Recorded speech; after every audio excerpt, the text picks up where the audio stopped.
गांव में विशेष ध्यान देना और गांव को शहर जैसे रूप से विकास कराना ग्राम प्रधान का लक्ष्य है। ललितपुर जिले के बख्तर से ग्राम प्रधान महेश कुमार अहिरबार ने जानकारी देते हुए बताया है कि वैचारिक जन चेतना और जन जागरूकता ही मानव समाज के विकास का आधार है। हमारे गांव में जागरूकता का अभाव है। शिक्षा का निम्न स्तर, रोजगार या व्यवसाय के साधनों का अभाव और आधारभूत सुविधाओं जैसे रहने योग्य घर, पीने योग्य पानी, पक्की सड़कें, शौचालय का शासन द्वारा सुविधाएं उपलब्ध हैं। आधुनिक खेती के प्रति अनभिज्ञता, पानी की सरकारी योजना, विकास कार्यक्रम के विषय में पर्याप्त जानकारी का अभाव और योग्य लाभार्थी तक योजनाओं का लाभ ना पहुंचना इत्यादि इन्हीं समस्याओं ने समाज में सामाजिक, राजनीतिक और आर्थिक लोकतंत्र और अन्य न्याय स्थापित कर एक समतामूलक समाज स्थापित करने में सबसे बड़ी बाधा की हुई है। उन्होंने सभी समस्याओं के समाधान और ग्रामीण जीवन स्तर में गुणात्मक परिवर्तन लाने के लिए शिक्षित, जागरूक और संगठित युवा पीढ़ी से नई सोच, नई उत्साह और उमंग के साथ चलने का आग्रह किया और बताया कि गांव में रहने वाली जनता को सभी सुविधाएं उपलब्ध कराना हमारी प्राथमिकता है। गांव के चहुमुखी विकास के लिए योजना बनाकर काम करेंगे ताकि तय समय सीमा से और जल्द लोगों को सुविधाओं का लाभ मिल सके। गांव अभी भी शिक्षा, चिकित्सा सुविधाओं, पीने के पानी, बिजली, सड़क, ऋण सुविधाएं और बाजार व्यवस्था जैसी योजनाओं को और भी सटीकता से जोड़ना है और गांव के विकास के लिए जितना भी सहयोग रहेगा पूरा तन मन से सहयोग करूंगा और गांव को आगे बढ़ाने का काम जारी रहेगा। सभी मूलभूत सुविधाओं से लोगों को जुड़ा रखूंगा और मानक अनुरूप ग्रामीणों के हित के लिए जो कार्य रहेगा वो हमेशा पूरा सहयोग रहेगा। संवाददाता पप्पू झा की विस्तृत रिपोर्ट।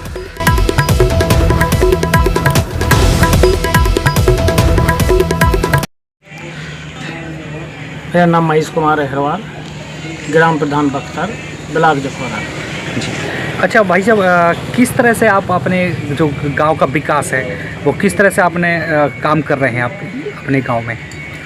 देखिए, हमारा उद्देश्य पहले भी, मैं प्रधान रहा हूँ, पहले भी उद्देश्य था कि मुझे शहर जैसा अपनी ग्राम पंचायत को शहर के समान सारी मूल सुविधाएँ मिलनी चाहिए और वर्तमान समय में पहले की अपेक्षा मैं ज़्यादा इस चीज़ का प्रयास कर रहा हूँ कि हमारे गांव में ललितपुर शहर से भी अच्छा, स्वच्छ, संपूर्ण संपर्क मार्ग, शिक्षा और स्वास्थ्य जो सरकार का उद्देश्य चल रहा है उस पर संपूर्ण तरीके से काम होना चाहिए और मैं कर भी रहा हूँ।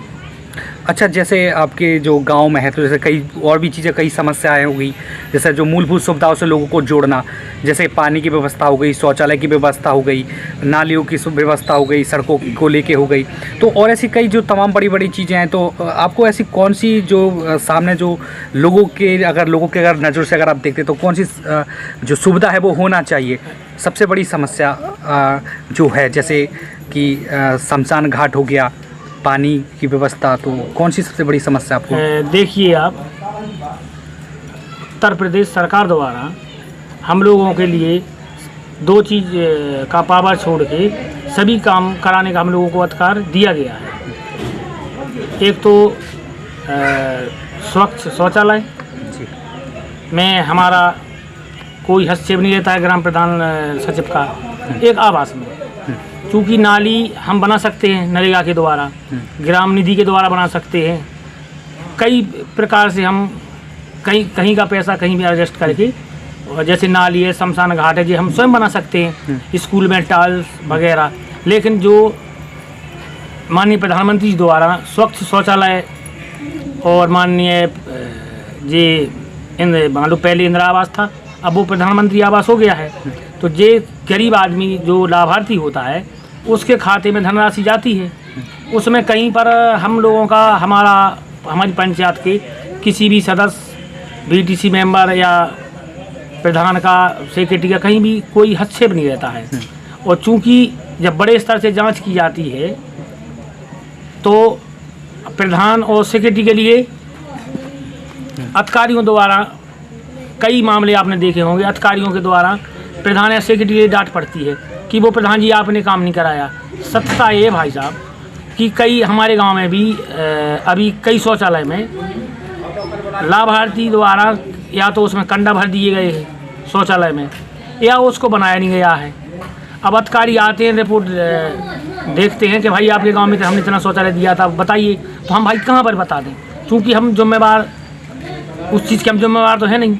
या तो शासन के लिए एक ऊपर से इस तरीके से उसमें एस्टीमेट में व्यवस्था कर देनी चाहिए कि ग्राम प्रधान और सेक्रेटरी के द्वारा शौचालय और आवास का निर्माण हम लोगों को जिम्मा देना चाहिए। और उसमें ये व्यवस्था होनी चाहिए कि ग्राम प्रधान या जब आवास नहीं बना पाएगा और शौचालय, तो ग्राम प्रधान के खिलाफ FIR होना चाहिए। कानून के द्वारा FIR होना चाहिए। हम ये चाहते, जैसे मैं ग्राम प्रधान हूँ, मेरे पास पैसा, शासन ने मुझे पैसा दिया आवास का या शौचालय का, यदि मैं उस काम को नहीं कर रहा हूँ तो मेरे खिलाफ तत्काल FIR होना चाहिए। सरकार के द्वारा हमसे धन का जो दुरुपयोग हो रहा है उसको वसूलने का शासन को पूरा अधिकार है। अब चूंकि जब आप लाभार्थी के लिए पैसा भेज रहे हैं, तो जब लाभार्थी उस काम को पूरा नहीं कर रहा है, कहीं कंडा भर रहा है, कहीं ईंटा भर लेता है, कहीं शौचालय में चारा भर लेता है, आवास का पैसे से मोटरसाइकिल ले लेता है, तो उसके खिलाफ भी व्यवस्था होना चाहिए। देखिए वो लाभार्थी के खिलाफ भी शासन जैसे पैसा दे रहा है लाभार्थी को, तो उसके खिलाफ भी FIR का आदेश होना चाहिए। क्योंकि जो हम लोगों को तो बीच में पैसा घसीटा जाता है।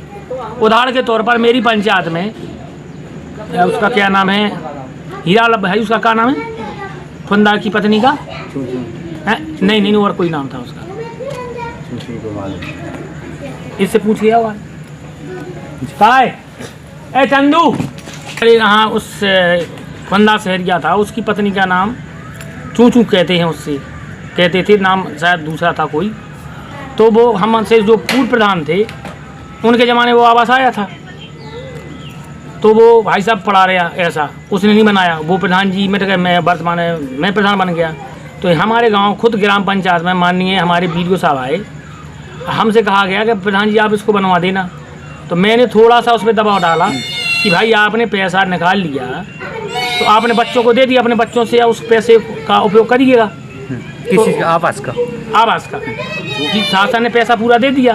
उस औरत ने पैसा निकाल के, उसके 4 लड़के थे, उसने 4 लड़कों को दे दिया, भैया आप लोग बना लो, अब मुझे क्या करना देना आपको है। उन लड़कों ने सर वो पैसा ख़त्म कर दिया।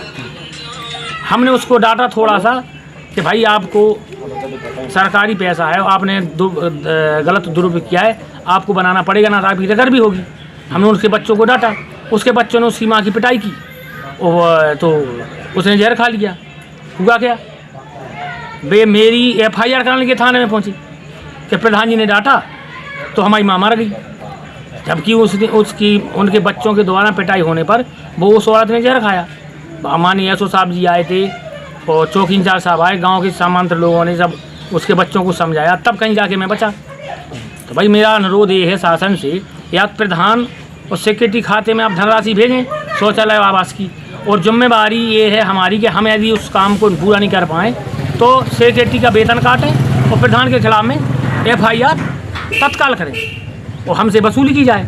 अब हम उसमें हस्तक्षेप नहीं, तो मैं अपनी बात नहीं कर रहा हूँ, पूरे ज़िले की बात कर रहा हूँ, किसी भी ग्राम प्रधान को इस मामले में ना घसीटा जाए। तो हमारा ये अनुरोध है शासन से, या तो हम लोगों के खाते में पैसा भेजा जाए तो हम लोग उसको बना के देंगे, उस काम को करेंगे, या शासन लाभार्थी के खाते में पैसा भेज रहा है जैसे, तो लाभार्थी के लिए भी कुछ एक जिम्मेवारी को प्रशासनिक अधिकारी के द्वारा होना चाहिए कि ये नहीं बनाएगा तो इसकी FIR हो या रिकॉर्ड भी हो। अच्छा, बाकी लोगों को मूलभूत सुविधाओं से जोड़ना, तो मतलब किस तरह से आपका और प्रयास रहा है, जैसे स्वास्थ्य व्यवस्था, मतलब क्या कुछ आपके यहाँ पे है अभी? हमारे यहाँ भाई साहब स्वास्थ्य में बहुत, चूँकि हमारे डॉक्टर साहब हैं, पर डे वो आते हैं, बैठते हैं, किसी प्रकार की कोरोना में कोई दिक्कत नहीं हुई, आज भी नहीं है, चूँकि ललितपुर नज़दीक पड़ता है। जब उनसे नहीं बनता है तो वो साहब कह देते हैं डॉक्टर साहब को ललितपुर ले जाइए मरीज़ के लिए, तो हम ललितपुर दिखा देते हैं जखौरा। अच्छा, तो यहाँ से मतलब आपको नहीं लगता कि यहाँ पे भी कोई स्वास्थ्य केंद्र होना चाहिए आपके गांव में? नहीं, हमारे यहाँ ज़रूरत नहीं है, एक स्वास्थ्य केंद्र है जी जी। अच्छा, स्वास्थ्य केंद्र आपके गांव में है? हाँ। अच्छा, बाकी सफाई व्यवस्था को लेके क्या स्थिति बनी हुई है, क्योंकि आप यहाँ पे जिम्मेदार व्यक्ति, आप संभाल रहे गांव को, देख रहे हैं पूरा। हमारी पंचायत में जी। 3 लोग सफाई कर्मचारी तैनात हैं, तो वो तो आते ही हैं। कभी कभी हम बीडीओ साहब से अनुरोध कर देते हैं तो 1-2 सफाई कर्मचारी एक्स्ट्रा बुला लेते हैं, तो उससे व्यवस्था ठीक हो जाती है। अच्छा, बाकी घर घर शौचालय बनाए गए हैं, जैसे आपने बताया कि कुछ लोग नहीं, घर घर शौचालय बनाए गए हैं भाई साहब, चूँकि घर घर शौचालय मौके पर है नहीं। कई लोगों ने उस पैसे से कहीं ना कहीं किसी ने शराब पी ली, कोई अपनी पत्नी के लिए पायल ले आया, शौचालय बना ही नहीं। अच्छा, तो क्या कहना चाहेंगे आप जो लोग हम ऐसा ये कर कहना रहे हैं? चाहते हैं कि जो भविष्य में जैसे शौचालय ग्राम पंचायतों में आना है, आवास भी आना है, हम ये चाहते हैं कि शासन या तो हम लोगों को खाते में पैसा दे, तो हम लोग उसको जिम्मेदारी के साथ बनाएंगे। और यदि हमको नहीं देता है शासन, तो जो लोग जो लाभार्थी बना रहा है उसकी कोई प्रशासनिक अधिकारी की व्यवस्था की जाए, किसी समिति की, तो भाई वो सरकार उनको लाभार्थी से बनवाए। अच्छा, बाकी जो सबसे बड़ी समस्या को लेके गांव में कोई ऐसी कोई बड़ी समस्या कि जिससे कि लोग मूलभूत सुविधाओं से मतलब वो चीज़ यहाँ पे होना चाहिए, जैसे कि पानी की व्यवस्था हो गई, क्या अभी भीषण गर्मी भी अभी चल रही है, तो पानी को जैसे कि पानी की टंकी ऐसा कुछ यहाँ पे है, व्यवस्थाएं हैं? चूँकि हमारे यहाँ पाइपलाइन डल चुकी है, घर घर नल की व्यवस्था हो गई है, क्योंकि पानी तो नहीं आ रहा है। अच्छा, जहाँ तक है कि गाँव में विकास अच्छा है। और नहीं, ये एक मेन समस्या है हमारी जी, कि करीब यहाँ पर सिद्ध बाबा का स्थान पड़ता है, और हमने कई बार जब माननीय उमा भारती दीदी थी केंद्रीय मंत्री, उनके लिए भी हमने प्रार्थना पत्र दिया था, पूर्व प्रधान जयराम सिंह जी। हमारे जो सिद्ध बाबा रोड पंचमपुर को आने जाने वाले लोग हाईवे से करीब दिन में 1000 आदमी निकलते हैं भाई साहब, तो पुल के नीचे रेल वाले हम लोगों को डाल नहीं देते हैं। तो कई बार हमने वो माननीय डीएम साहब से भी अनुरोध किया, चिट्ठी भी दी है, उस पर अभी आज तक कोई वो नहीं हुआ है। हमारे गाँव की हमारा नहीं, करीब यहाँ से 50 गांव के लोग बाबा के स्थान पर जाते हैं, वहाँ से हाईवे के लिए आते हैं।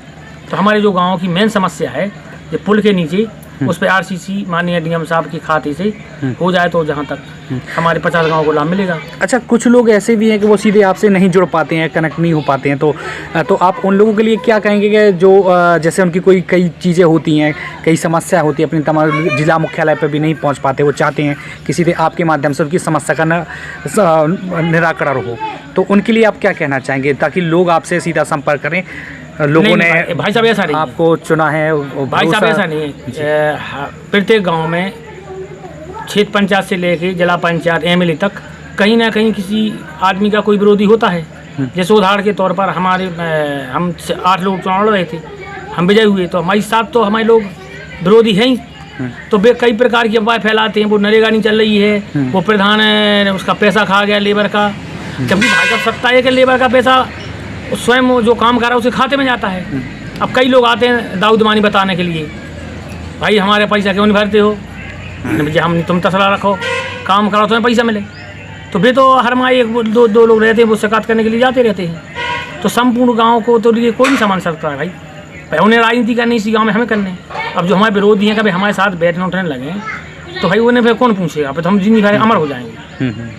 तो भाई जब ऐसा मान लो 30 प्रधान बनता है 40% वोट में, हमारे गांव में तो हमारे साथ 80% लोग रहते हैं, वो करीब 4-5 वर्षीय से। पहले मैं बीटीसी था, फिर प्रधान बना, फिर बीटीसी बना, अभी फिर प्रधान बन गया। अच्छा, बाकी आप क्या लोगों को, आप अपने ग्रामीण वासी को क्या संदेश देना चाहेंगे ताकि वो आपसे और जुड़े रहें? नहीं, हम ये संदेश देना चाहते हैं भाई साहब कि ताकि जैसे कि प्रदेश के माननीय मुख्यमंत्री जी हैं, उनकी जिम्मेदारी है कि पूरा प्रदेश कहीं भूख प्यास से ना मर जाए, हमारा मतलब प्रदेश का कोई व्यक्ति।